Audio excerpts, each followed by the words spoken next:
I began to get extremely alarmed because I was on Facebook kind of actively in 2016, and I began to see a lot of the soft on Trump, even pro-Trump attitudes from people who consider themselves far left. That's Andrew Kliman beginning to explain what first inspired him to explore the issue of fighting white nationalism.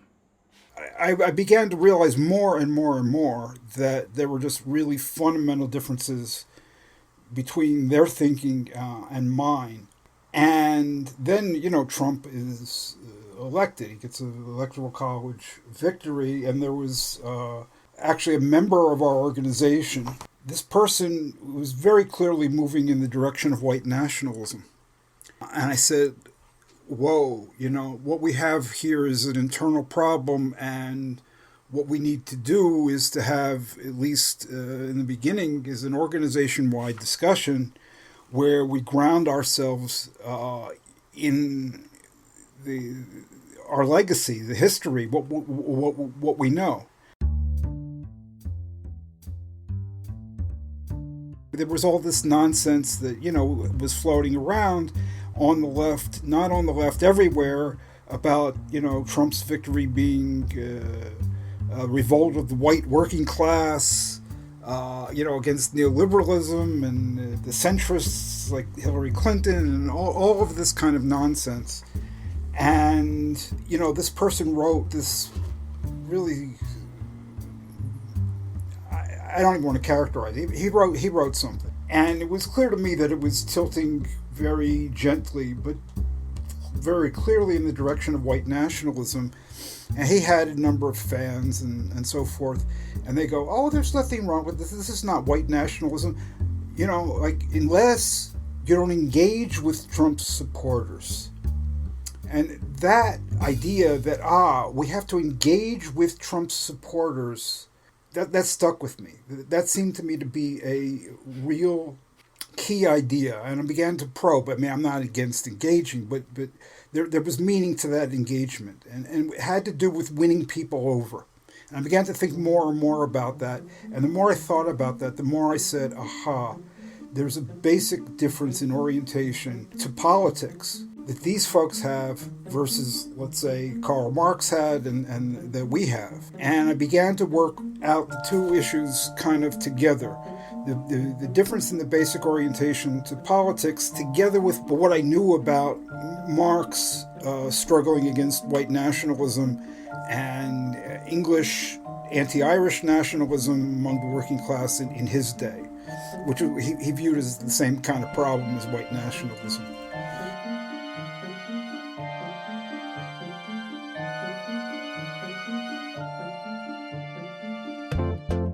You are listening to Radio Free Humanity, the Marxist-Humanist Podcast. My name is Brendan Cooney. And I'm Andrew Kliman. To hear more episodes, read more about the issues discussed, or to join in the conversation, please visit Marxist-Humanist-Initiative.org. While our podcast is hosted by Marxist-Humanist Initiative, the views expressed by the co-hosts and guests of Radio Free Humanity are their own. They do not necessarily reflect the views and positions of Marxist-Humanist Initiative. While you're on our website, please consider making a donation and leaving a comment. In a moment, we will be discussing lessons to be learned from Karl Marx for the contemporary fight against white nationalism. But first, we'll take a moment to discuss a hot topic in this week's news. For this episode's current events section of the podcast, we're going to be talking about the impeachment of Donald Trump, because, of course, that's what everybody is talking about right now, and so many things hang in the balance. The future of the rule of law in this country, the future of the full fight against climate change, and all sorts of other things hang on this question of how to remove Trump from office.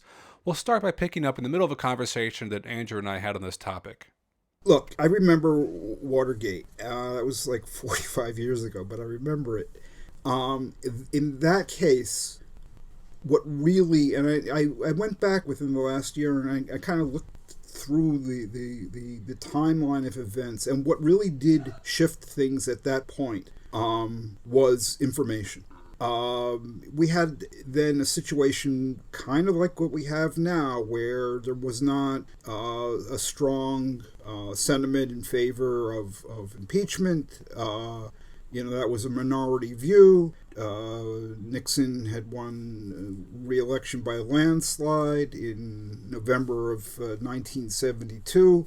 And then they're like, you're getting more and more troubling things going on, but it wasn't troubling to a lot of people to a big enough degree. But then you begin to get things like the smoking gun, where Nixon is, basically ordering a cover-up, and it's been taped.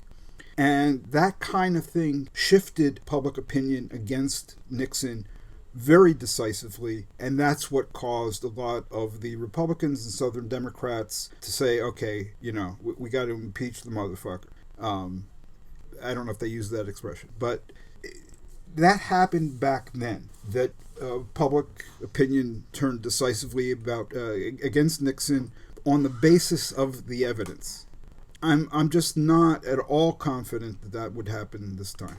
Well, especially since now we're starting with the smoking gun. Yes, we're starting with the smoking gun. Yeah, so the whole thing starts with the smoking gun. We start with the crime that everyone knows about, that is a fact, that it's in plain sight. And the battle becomes about how you spin it, what it looks like on TV. It just becomes a propaganda battle. It was the same issue with the Mueller investigation. We had a 10-count obstruction of justice document delivered by Mueller. But the whole thing just became a PR battle between William Barr on one side and House Democrats on the other side. The question is, the Republican base does not seem ready to abandon Trump. It's not clear at all that more information, correct spinning, good framing is going to change their minds. If they don't move against Trump, it's almost impossible to imagine 20 Republican senators or more risking the chance of losing in a Republican primary because they voted to convict Trump and remove him from office. It's so unlikely to happen unless the base turns against Trump, and that's not likely. So we face a terrible situation. A lot of people are just saying, well, just live with it. We just have to recognize there's not going to be any catharsis. That's the new line. Trump is going to remain in office. Well, I'm not prepared to accept that. And tens of millions of us are not prepared to accept that. So, yes, that's the way the Republican senators want their choices to be. And that's the way probably a lot of people. What can we do to shift the costs and the benefits such that they vote to convict Trump, even though it's against their own interests in terms of their careers? Or what can we do to go around this whole cockamamie Mickey Mouse process and bring Trump down apart from that impeachment process? Are we just going to, roll over and play dead and give up? Or are we going to surmount the obstacles we face and do something to help protect the future of liberal democracy in the United States and the world? We're just talking about public pressure campaigns on Republican senators. When Republicans were trying to get rid of Obamacare a couple of years ago, there was pretty successful resistance against that, and a lot of public pressure was put on them, and they backed off. So we know that there is some precedent for Republican senators being amenable to really massive resistance. It's possible, but I don't think we can put that in the bank, so to speak. I think that mass resistance is needed apart from that whole process, and that would of course put pressure on them. But I think instead of just trying to sway again the alleged independent voter, of whom there aren't really many in this country. Almost all of the independents are really like people who are Democrats except in name only, or Republicans except in name only. There's very few independents, and so trying to sway the independents. There aren't that many people like that. Trying to sway Trump's base. It might work. Those people, shifted, or at least the Nixon base shifted during Watergate, but that's something again I wouldn't count on. So I think we have to move from a politics of persuasion, move from a politics of persuasion to a politics of combat. It's very clear to me that the other side, the Trumpites, they're prepared to liquidate us if need be. They hate us. They want to take their country back, and we face a mortal threat. It might not be a mortal threat that's going to eventuate, tomorrow, but it is a mortal threat, and I think we have to deal with these people as if we're facing a mortal threat. So, to me, this politics of persuasion that everybody is getting their heads into is just it's no longer relevant to the situation we face, and we have to figure how to bring down this government.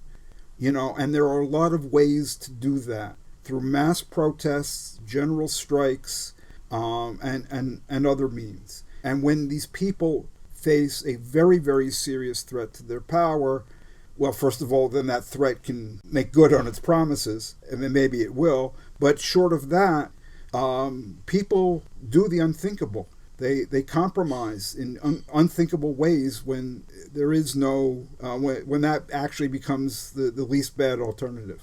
So I'm not at all ready to give up here. That's the question for me: are the tens of millions of people who are opposed to Trumpism in this country and around the world prepared to do what it takes to bring down Trump? It can be done. If people are willing to do what it takes, because they're willing to do what it takes when we face the next obstacle, the next setback, the next defeat, because there will be, defeats along the way, we don't give up, we surmount that, and we move on until the job is done. Are people willing to do that? And the question even before that is, are they thinking in these terms right now? Or are they so narrowly focused on how do we frame this issue? Do we have 18 different investigations? Or do we market it all in terms of, a 6-word set of slogans? As long as you're focused on politics of persuasion, you're basically playing a losing game, as far as I can see. Right? And this is what the Democratic Party is so bad at, because it's a vehicle for winning elections. It's not a vehicle for engaging in a dialogue that changes the way in which people talk and think and respond to the situations on the ground. It's a very limited kind of politics that they engage in, one that keeps people very passive. And that's not to the good here. So what I hope we're doing right now, talking like this, is inducing a different orientation, a more active relationship to politics, where, yes, don't look at what the Democrats are doing. What can you do? What can we do? What can the people do to make sure, as best as we can, that Trump is removed from office?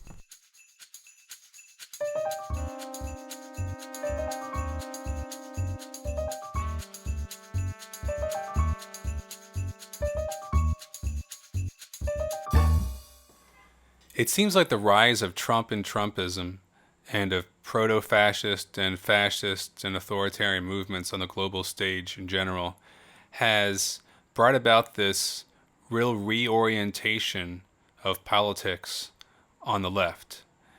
Obviously, there were already lots of divisions and disagreements on the left, but having to confront the rise of Trumpism has brought out and made apparent within the left so many of the problematic assumptions about politics and problematic orientations to philosophy. And this is all highlighted by the failure of large parts of the left to take Trump seriously and even to use the Trumpian moment opportunistically for their own purposes. Yeah, I don't think that the Trumpism created these cleavages and divisions. I think that they were there. I think it's done a lot to sharpen them, and also, as you were saying very clearly, to make people more aware, both how they think and how others think, and that was certainly true in my case. I began to really see how sharp the divisions were, and to explore the reasons for them that I hadn't. It's surprising to me that I just hadn't seen the issue so sharply for decades. I think a lot of people might be surprised to hear the accusation that there are parts of the left that are soft on Trump or even pro-Trump. Can you explain what you mean by that? Let's take Susan Sarandon, supporter of Bernie Sanders, then major supporter in 2016 of Jill Stein. And Sarandon, who I always thought was a great actress, very famously said, like a lot of people are saying, if Trump wins, it'll be better than if Clinton wins because it's going to bring on the revolution. So you have that idea, which actually is just a horrible replay of the view of the Communist Party of Germany in the 30s after Hitler our turn, right? Have Hitler rather than the Social Democrats in power, and that'll accrue to our benefit in the end, as the real alternative. Or Jill Stein herself saying, well, yes, I would lose sleep at night if Trump were elected, but I also lose sleep at night if Clinton were elected, and in some ways, she's worse than he is. So that's a softness on Trump because it creates an equivalence between Trump, who's a proto-fascist and much else, and normal, disgusting bourgeois politics within a liberal democratic framework, however. Mm-hmm. Okay, so just to act as if that difference between proto-fascism and liberal democracy is unimportant, that's a normalization of Trumpism, and it's soft on Trumpism. And then really immediately after Trump's takes office, we had the same thing take place in France. Yeah. Where, there were four major candidates for president, and one of them was the self-styled candidate of the left, Mélenchon, and he didn't make it into the runoff. And the question was, okay, are you going to do what the French left did back in 1992 when Le Pen, the father from the National Front, he gets into the runoff, and then there's some horrible, crooked President Chirac. The entire left said, vote for the crook, not the fascist. Right? And so pretty much down the line, they said, we got to do everything to keep the National Front out of power. This time, it was very different. They basically created similar false equivalences between Macron, who's, a neoliberal. He's not great. He's anti-worker, all kinds of things, but he's not Marine Le Pen. Mm-hmm. So what you get is this normalization, and then you start to get people who are even more favorable. You get like people like Boris Kagarlitsky, the self-styled Marxist theorist from Russia. He was saying after Trump was elected, this was a revolt of the working class against the elites, and all of this stuff. And there are certain pro-Putin orientations and interests typically associated with that way of thinking. So-called anti-imperialism, which is just really anti-Americanism. There are people who, quite rightly, that what they see is that you weaken the power of U.S. capital in favor of Putin, in favor of whoever, another pole of capital, by getting Trump elected. I mean, that was clear to a lot of people. So you started to think about what sort of orientation in left thought made this soft on Trumpism possible, right? And how that can be clearly differentiated from the sort of orientation that Marx had around anti-capitalist and working class politics. It was more this idea of engaging with Trump's base, engaging with the alleged white working class. I mean, just that phrase, white working class, is so horribly racist. And it's indicative of a lot of problems. But the idea that we should engage with them, of course one engages, right? The question is on what ground. The idea is, we have to meet them where they're at, so to speak. That's the real idea behind the engage with them. That was so anathema to me, and it's been so anathema to me my entire life. Look, I grew up, in the working class, in a working class area. I've known racists and authoritarians and stuff my whole life, and it just seems so bizarre to me to be going after the most retrograde portion of the working class and to view that as some sort of constituency or potential constituency of the left. I began to try to think that problem through. Mm-hmm. So you've started to refer to this orientation as a left-first orientation. Can you explain what you mean by the term left-first orientation? Right. Well, our illustrious president talks about America first. Right. So it's a kind of go it alone, no real alliances with anybody orientation. We're out for ourselves. The idea of left first that's the way a lot of the left views itself and its mission. So they're left first. And it literally took me decades to see something extremely simple, that what they were out to do is to win power for themselves. That is first and foremost what they're about. Win electoral victories, win whatever campaigns, but to build the left. Okay, they talk a lot about building the left, and the idea is always what is good, what we desire is what's good for the left, what's good for us. I think a lot of people on the left would say, yeah, what's wrong with that? Isn't that what left are supposed to do? Well, it depends. Here's the problem. Are you for the liberation of humanity from exploitation and oppression? Or are you for the left? And there are moments in history, and the case of Trumpism coming to power is one of those moments in history when those two things are not the same. Mm-hmm. Are you for the promoting the interests of the left, or are you for, improving the conditions of real human beings on the ground, certainly trying to make sure that they don't erode or we don't slip into fascism. So yes, to damage the Democratic Party at that moment in history would probably do a lot of good to the Green Party, Jill Stein, Socialist Alternative, the DSA, and all the rest of them. And probably that's still the case. But the downside of that is not only is that helping the left, it's first and foremost helping Donald Trump. Well, what are you concerned with? Building the left or defeating Trumpism? Mm-hmm. Okay. It's very clear what a left-first orientation is about.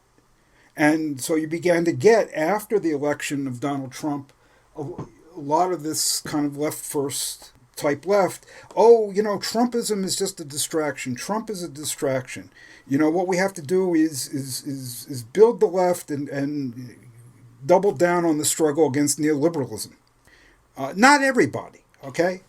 You get a lot of people who are not quite like that, but are associated with the social democratic strands, who have much better politics and have been moving the situation more towards something sensible, like the members of the Squad. These are self-described democratic socialists, Bernie Sanders supporters, all for income redistribution and all of that stuff, but fervently anti-Trump, and understand that you can't subordinate the struggle against Trumpism to anything else. Because of their prominence and they're held in high esteem, I think they have done some good in beginning to get people away from this nonsense, like we're just going to ignore the existence of Trump and Trumpism. But I've seen a lot of it. I was a panelist in this forum in near Washington, D.C., Fairfax, Virginia, George Mason University at the end of April, and it was sponsored by the campus Students for Democratic Society, and you had Boots Riley on the panel, and our friend Rick Wolf, and myself, and some ultra-Stalinist grad student. Except for myself, there was no discussion in 2 hours from the other panelists and from the questions and comments from the floor. There was zero mention discussion, anything regarding Trump or Trumpism, and this is in the end of April of 2019. Mm-hmm. I mean, how can this be, right? I mean, when this is the issue of our moment, or every issue of our moment is really closely connected with the existence of Trumpism. How can you put your heads in the sand like people seem to be doing? Well, it's quite obvious. This left is too powerless to take down Trumpism on its own. And so what builds a movement? Well, winning victories in a more piecemeal fashion, fighting for what's achievable. So forget the real danger of authoritarianism, the end of rule of law in the United States, a drive toward fascism. Let's just ignore all of that and focus on building the left. God, we're going to talk about Trumpism. God, these kids' parents, they're against Trump too. How do we, market our brand, our left first brand? If we go spend all of our time talking about Trumpism instead of fighting people like these people's parents and they can then be on the other side and, differentiate themselves from their parents. I should point out that Andrew's panel discussion at George Mason University can be viewed at Marxist-Humanist Initiative.org. Just go to the site and search for George Mason in the search box. This panel brought to our attention the rise of tankyism amongst young people today, and we are planning a future podcast episode directly on this topic. So, Andrew, how would Marx's orientation to politics differ from this left-first orientation? Well, it's like night and day. Marx he faced this different situation. There was no left, so to speak, to build. There were no electoral established mass parties. The first real mass political party was the German Social Democratic Party, and that doesn't move into existence until 1875. And so he's dealing, first of all, with a very different political situation, a lack of democracy, and so forth in many places. But even more fundamentally, Marx stood for the liberation of humanity. He was in favor of the liberation, the self-liberation of the proletariat, the modern working class. So he championed what he called every independent movement of the workers. Okay, that's not the left. That's of the workers. And he meant it literally, the workers themselves. So he was supporting the struggles of the workers for freedom. Wasn't trying to build his own organizations, or to view the workers as a constituency to move into his organizations. His goal was the liberation from capitalism of the working class by the working class. And in the rules of his organization, the First International Working Men's Association, the first rule states that the emancipation of the working class must be the act of the workers themselves. So that's the first thing, is are you in favor of building the left, or is your goal the independent self-activity, driving toward freedom of the working class? Those are not the same thing, and we begin to see this when we begin to see people talking about, the interests of the white working class, and let's engage with the white working class and meet them where they're at, and so forth. Why? Are you trying to build the left? Or is that the road for the proletariat that you think is going to win its emancipation?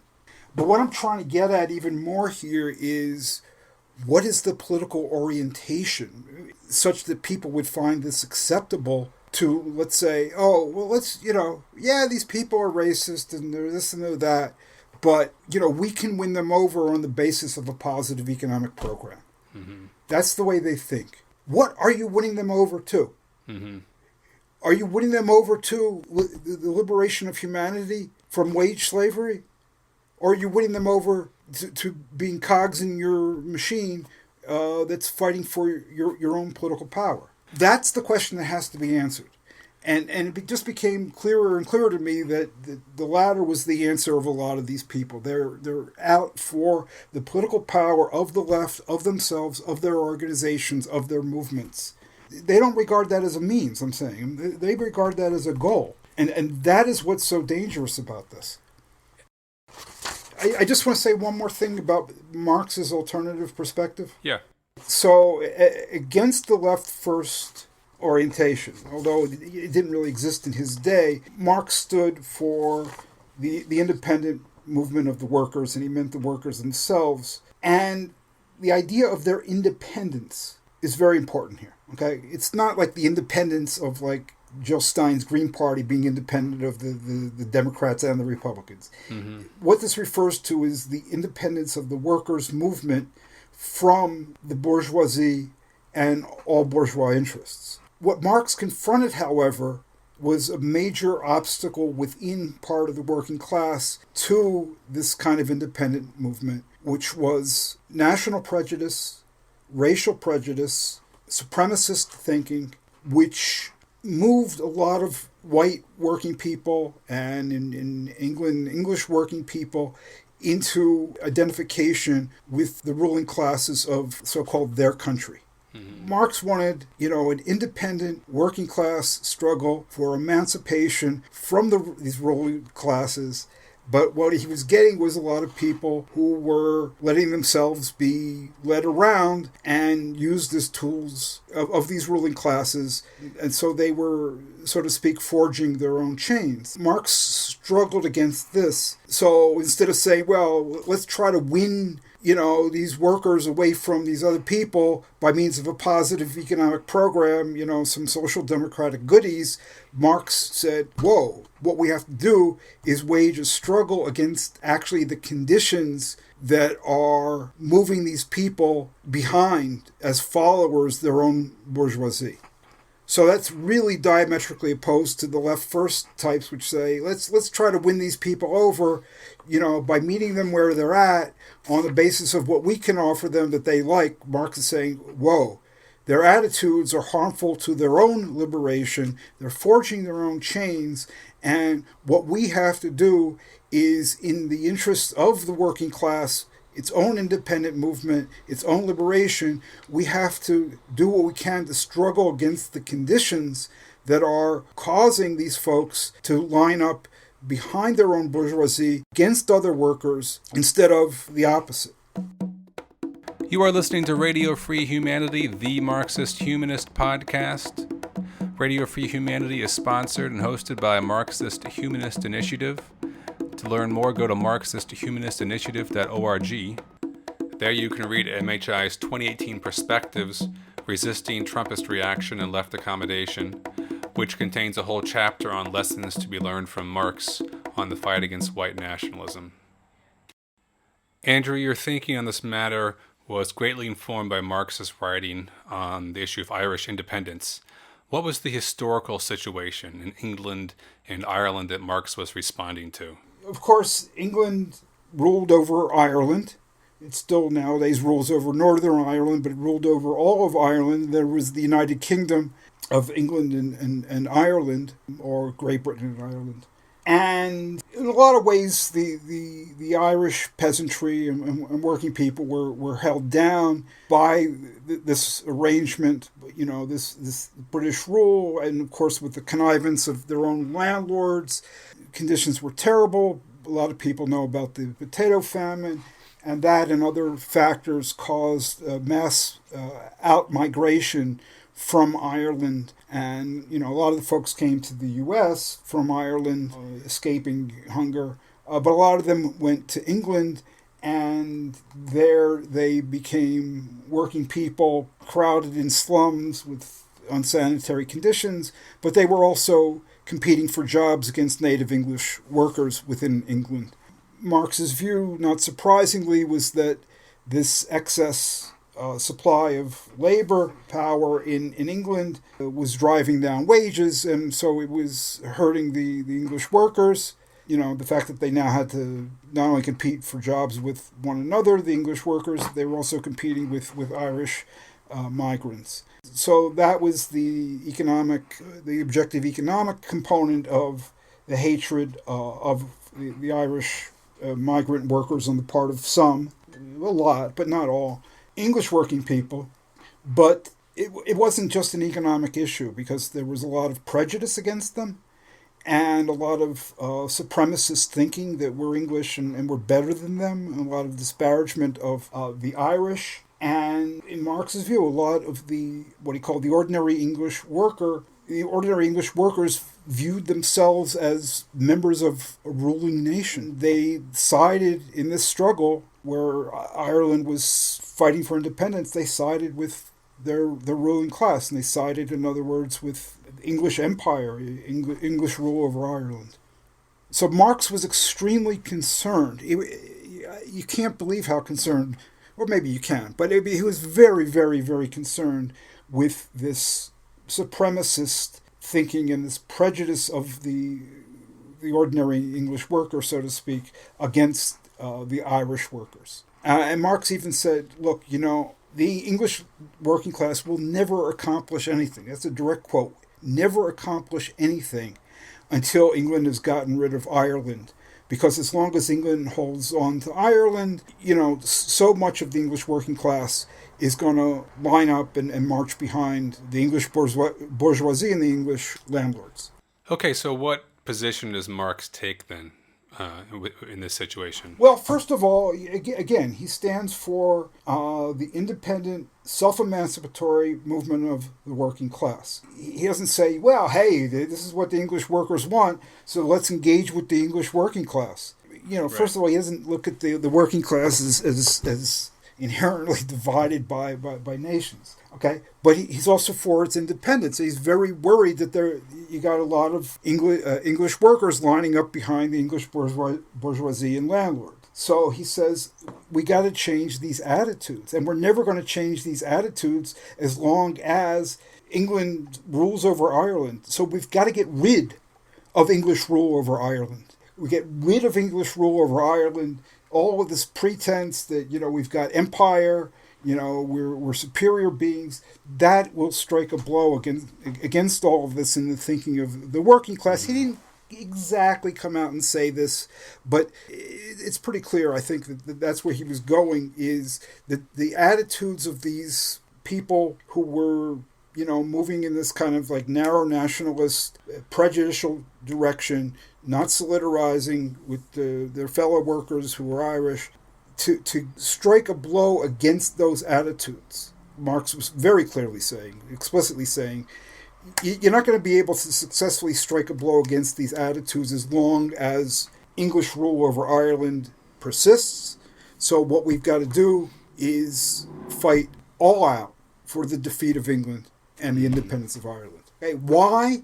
Not only because it's good for the Irish workers or the Irish people, but because it's in the interest of the English working class.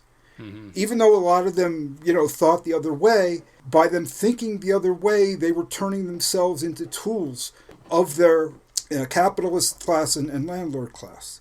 And to move in an independent, emancipatory direction, they had to break free of that, and they would never break free of that away from the bourgeoisie and the landlords as long as they viewed themselves as part of the superior ruling nation. And the only way to stop that would be to end English rule over Ireland. So Marx said, our organization, the International, we've got to go all out and accelerate the catastrophe of official England, victory for Ireland.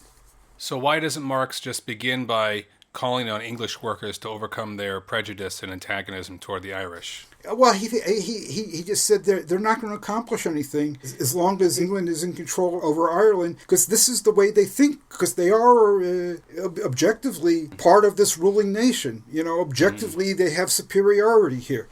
So why shouldn't they think they're superior? He didn't quite say it like that, but he did not think that you can just tell people, hey, don't be prejudiced, right? I mean, he was saying we have to change the conditions that give rise to this prejudice, okay? And specifically the condition that England ruled over Ireland. We face the same problem today, of course. How do you appeal to people not to be prejudiced? How do you appeal to them not to be racist and xenophobic and nativistic and so forth? He didn't even broach the topic the way that, obviously, as a devil's advocate, you're approaching it to be. He didn't even approach it that way because he was dealing with sophisticated people that he was writing to. So it doesn't even get mentioned. He wasn't calling for anti-racism workshops or.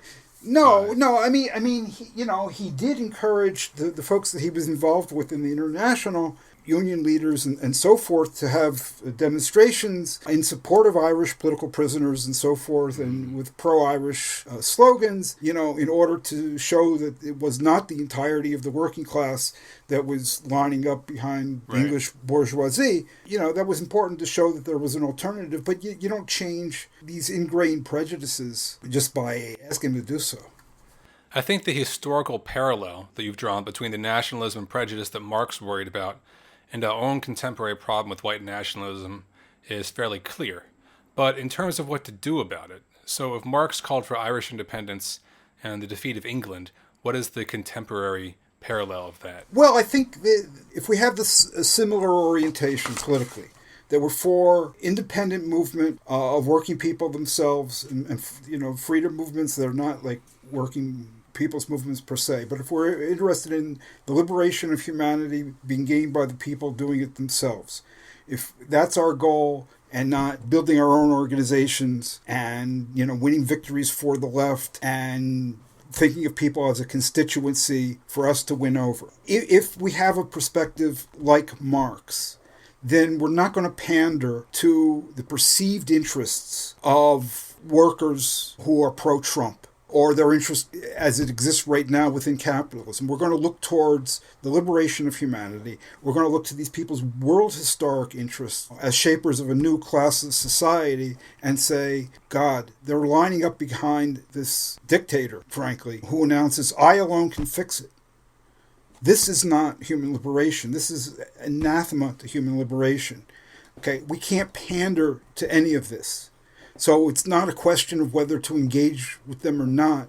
The question is, you can engage with these folks, but not by ignoring the reactionary views that they have, but by struggling against all of this. Just like Marx, you have to recognize that, you're not going to change minds here by saying, don't be prejudiced, don't be a racist, don't be, anti-immigrant. That's not going to work. What we have to do is change the objective conditions that allow these people to think of themselves as superior and to think of themselves as getting their needs met through the ruling class in England, in Marx's case, or through Trump in our case. So Marx says we have to defeat English rule, and that is the lever to liberate the minds of these folks who are attaching themselves to their bourgeoisie. Well, so today we have to defeat Trumpism, and nothing will do more to liberate the thinking of working people who have gone down, this Trumpist rabbit hole. And by defeating Trumpism, we're talking about defeating Donald Trump. Yes. Primarily. Right. Whether that's a matter of an election, which is a very iffy prospect, impeachment, imprisonment, and there are other nice I words. Defeating Trump, but also defeating all of the stuff around him, Fox News and One America, or whatever the hell it's called, everybody who's enabled him. But also, look, Donald Trump did not create this stuff. What Donald Trump did is have his people listen to it very carefully so that it could be repeated back to them. This is stuff that's said on, right-wing talk radio and in Fox again and again every day, year in, year out. These are very deeply ingrained prejudices and attitudes runs all throughout white America. And it has, my whole life, and it has nothing to do with neoliberalism or anything like that. And I'm 63, and I remember it from my youth. I remember when I was a senior in high school, that's when school segregation ended. And there was a huge battle. This was the beginning of 1974, was actually when they desegregated the schools. This was Maryland, which is not deep south. This is a border state. The horrible, horrible racism. And then just shortly after, like the next year, Boston is the scene of a huge fight over school desegregation. Yeah, these attitudes are very, very deeply ingrained. So the struggle against Trumpism, it's not just Trump, but it's a very hard battle. But we have to really eliminate this racism and xenophobia. It's extremely difficult, but what we've seen is if you don't eliminate it, it comes back and it rears its head again. So it was there from the beginning of this country, and then there's civil war, and there's radical reconstruction, and even that's not sufficient to fully uproot this. It comes back. And then you've got the civil rights movement, you've got civil rights legislation in the 1960s, and you got Barack H. Obama being elected and reelected president, and a lot of people thought, oh, this is all behind us. And then 2016 and thereafter shows that was incorrect. So it's not going to be an easy struggle. It's not going to be something certainly that goes away if and when Trump leaves office. But we've got to get rid of it because it really is the key barrier to any forward movement in the United States. This racial prejudice, xenophobia, all of this stuff is just absolutely deadly. You've pointed out that in addition to Marx's writing on the Irish question, what Marx had to say about the Civil War in the U.S.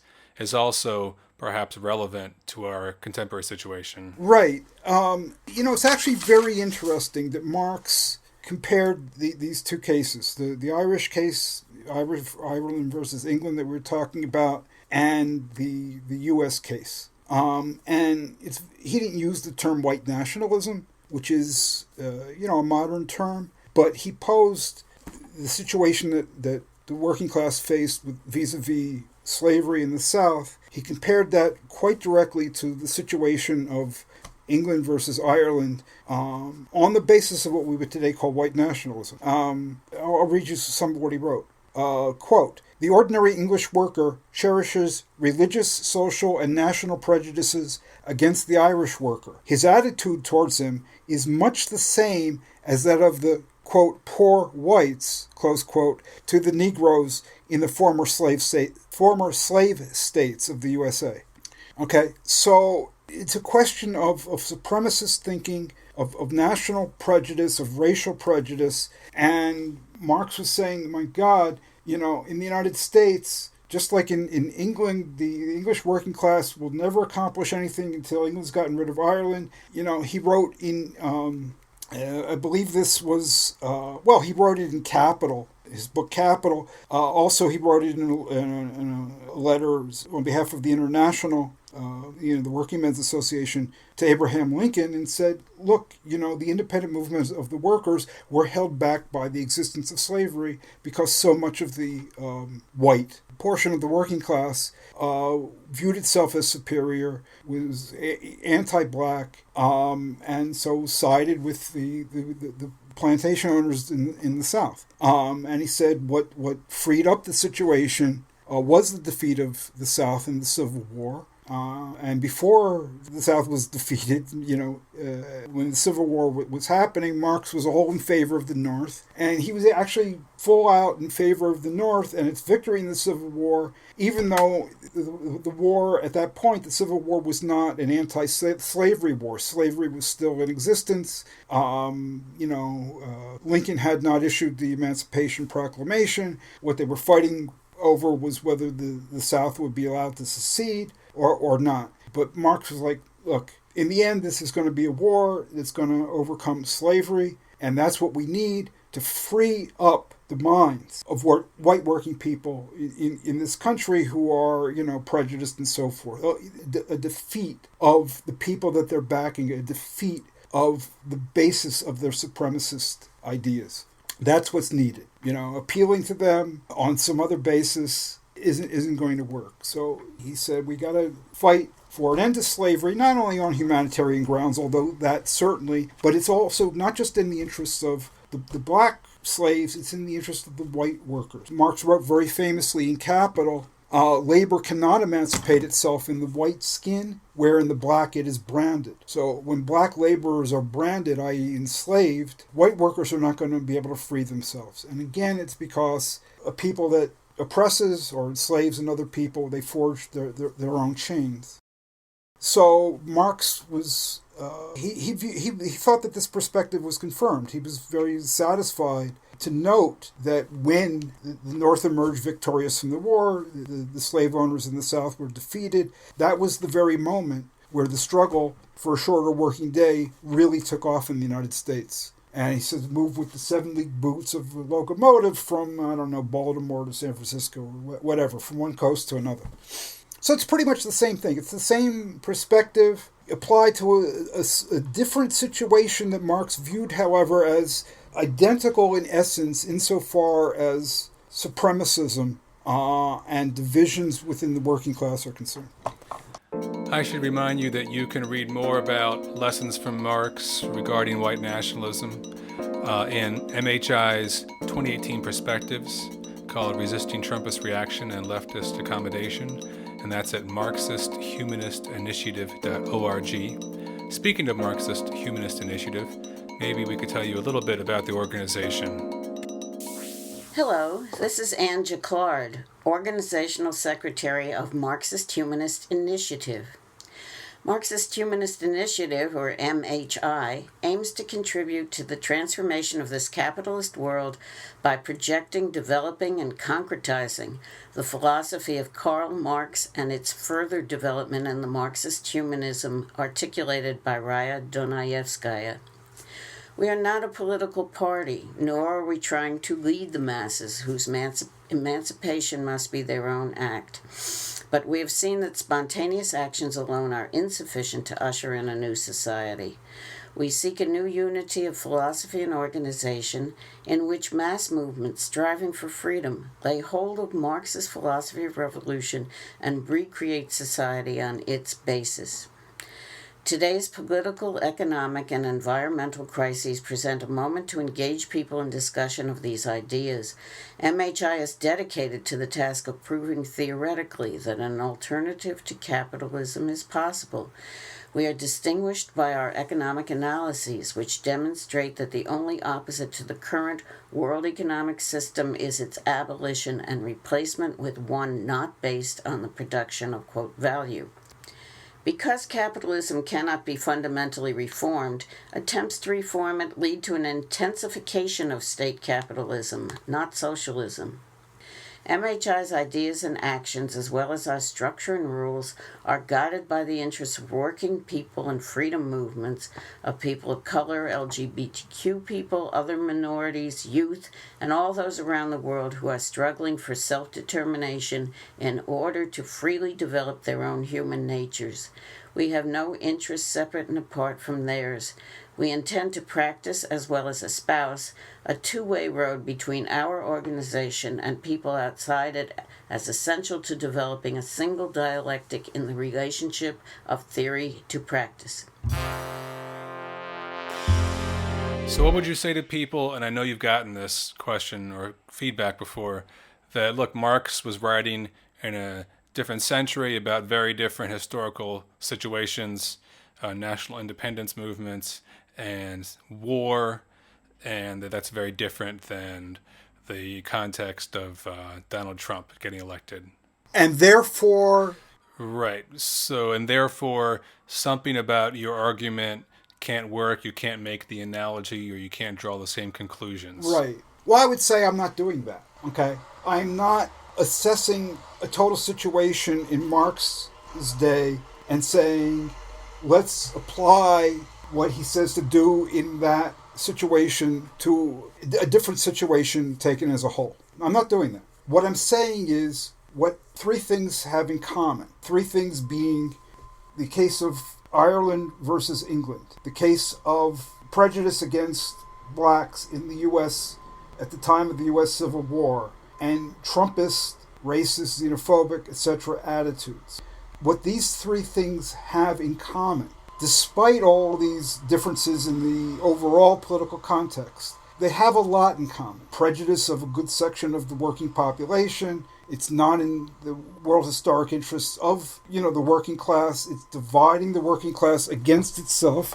It's leading a portion of the working class to fall in line behind the people who are actually oppressing it. Okay, there's a lot of things these situations all have in common. And Marx, yes, for humanitarian reasons, was against slavery. Yes, for humanitarian reasons, he was against English rule. But his foremost reason for making these things political priorities was in the interests of the English working class. Not the Irish so much, was in the interest of the whole U.S. and international working class, not just the black slaves. Okay. The point is that, yes, what Marx was focused in on was moving forward the independent struggle for emancipation of the working class. That's what we have to focus in on here in the case of Trumpism as well. So it's not an analysis of the total situation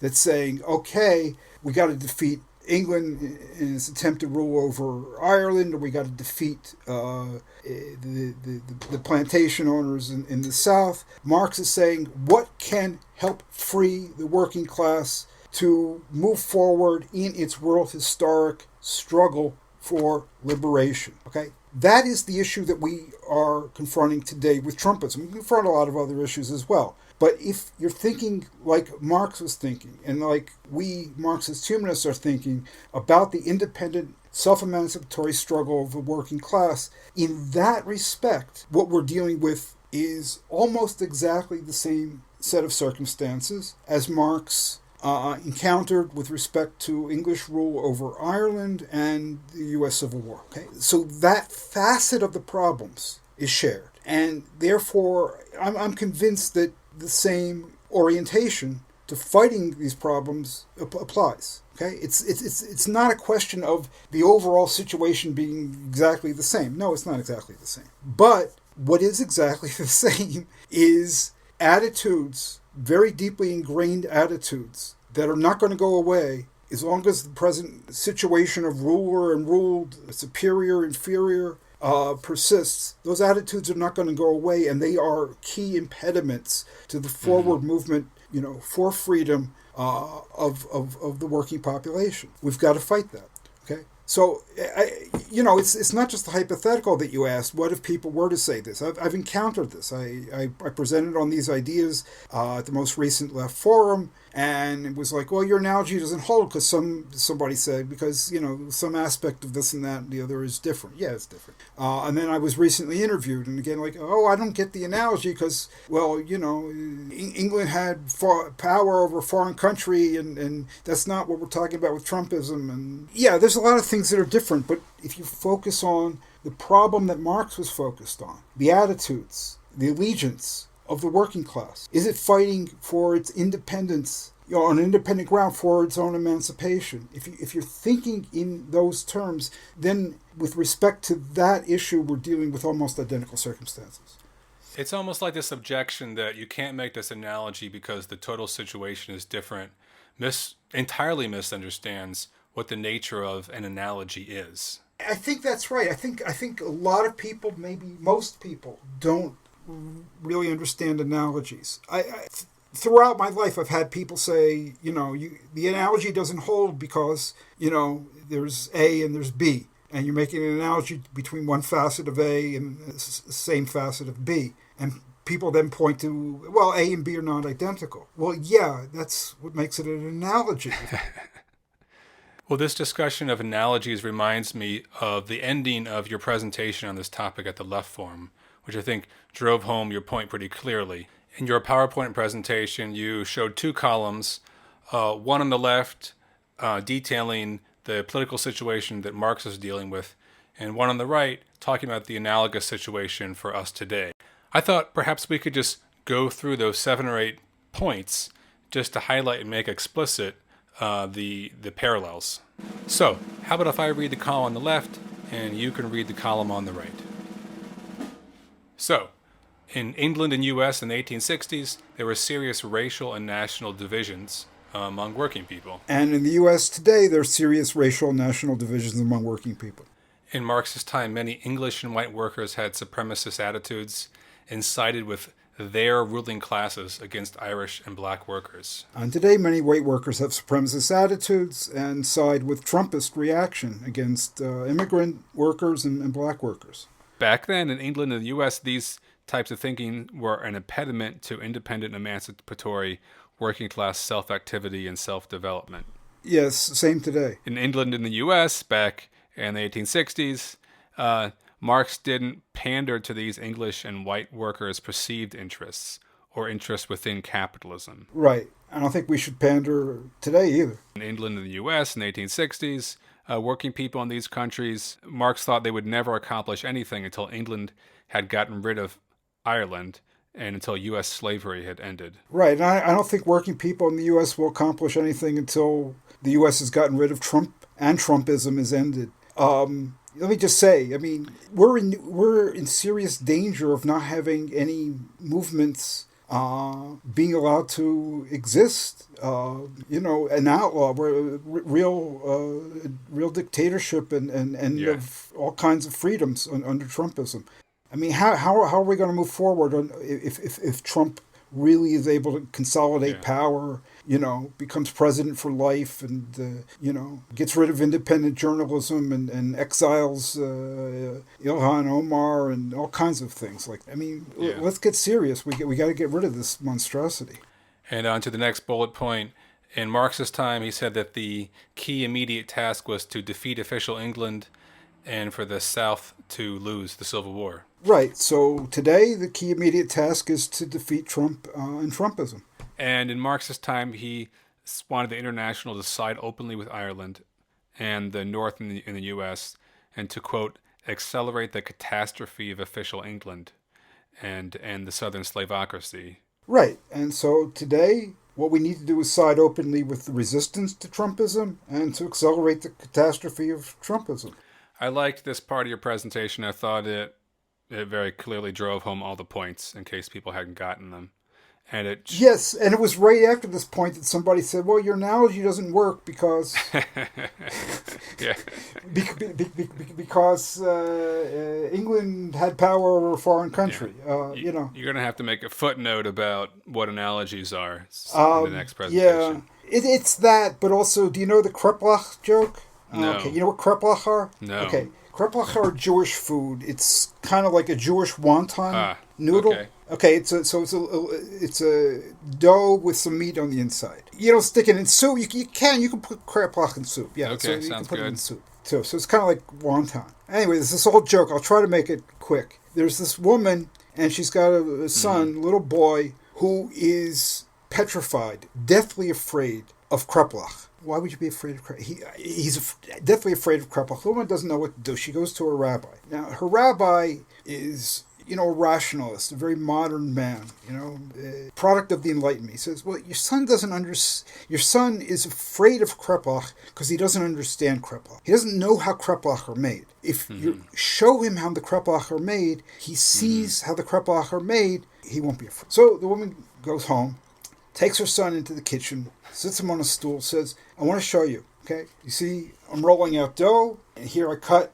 a square of dough. You have any problem with that? No, nice dough, good. Yeah, I like that. Okay, and you see how I got some onion and meat in a mixture, and I'm mixing them around? Yeah, nice meat, nice onion. You see how I put the meat and onion on the dough? Yeah, that's good. Okay, the kid's all happy, everything's cool. She says, now look, I take one corner of the dough, and I fold it into the middle. She looks at the kid. Kid's all happy, smiling. Yeah. I take a second corner. I fold it into the dough. You have any problem with that? No. It's nice. Nice dough, nice meat, nice corners. Good. Third corner. Kid's sitting there, all happy, no problems. Okay. And now I take the final corner and fold it into the middle. Takes the corner, folds. Kreplach! That's the Kreplach. So that happens as well. You've been listening to Radio Free Humanity with Brendan Cooney and Andrew Kliman. Please do stop by Marxist-Humanist Initiative.org to look for more episodes and to read insightful commentary and analysis about many of these issues. This is a podcast and podcast take work, so feel free to go to Marxist-Humanist Initiative.org and leave a donation if you appreciate what you're hearing. We'd also love for you to subscribe, and most of all, we'd love to hear your comments. So please do come to the website and tell us what you think.